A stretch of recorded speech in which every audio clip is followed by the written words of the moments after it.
ప్రియమైన ఆంధ్రప్రదేశ్ ప్రజలకి నమస్తే. జరిగిన ఎన్నికల్లో ప్రజలు ఇచ్చిన తీర్పుని స్వాగతిస్తున్నాము.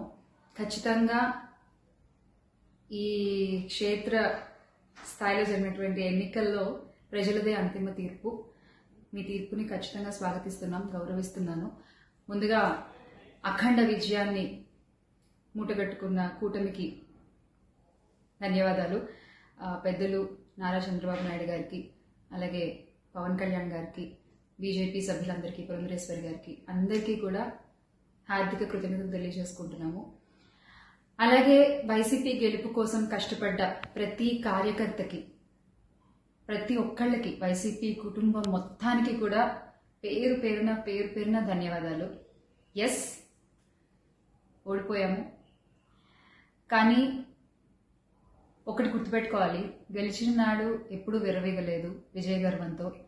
ఓడిపోయిన నాడు ఏనాడు కూడా కుంగిపోలేదు.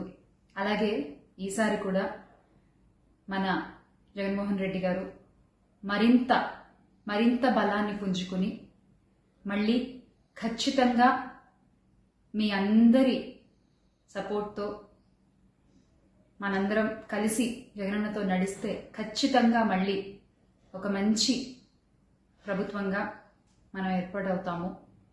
దేవుడిపై నమ్మకం ఉంచి ప్రజలకి మంచి జరగాలని కోరుకుంటూ, ఎస్, ఎప్పటికీ జగనన్నతోనే అందరం కలిసి నడుద్దాము, మంచి చేద్దాం. ఏదైనా ప్రజలకి మంచి జరగడం ముఖ్యం. ఈ 5 ఏళ్లు కూడా ఆంధ్రప్రదేశ్కి ఎంత మంచి జరగాలో అంత మంచి జరగాలని మనస్ఫూర్తిగా కోరుకుంటున్నారు. జై వైసీపీ, జై జగన్. థ్రెటనింగ్ కాల్స్ గురించి వచ్చేసరికి, ఎస్, చాలా కాల్స్ వస్తున్నాయి, చాలా బెదిరిస్తున్నారు. ఒక రకమైన భయంగానే ఉంది నాకు కూడా. కానీ ఏంటంటే ఒకటే చెప్పాలండి, నేను మీకు ఒకటి నచ్చుతుంది, నాకు ఒకటి నచ్చుతుంది, అలా అని చెప్పి మీకు నచ్చింది నాకు నచ్చిందని చెప్పి మీరు బతకడానికి వీల్లేదు అంటే ఇది చాలా అన్యాయం అన్న, చాలా అన్యాయం. సో ప్లీజ్, దయచేసి ఏది కూడా వ్యక్తిగతంగా తీసుకోవద్దు.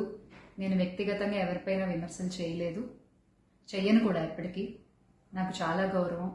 ఎవరన్నా కూడా వ్యక్తిగత విమర్శలు ఏవి నేను ఎప్పుడు చేయలేదు, చేయని మళ్ళీ చెప్తున్నాను.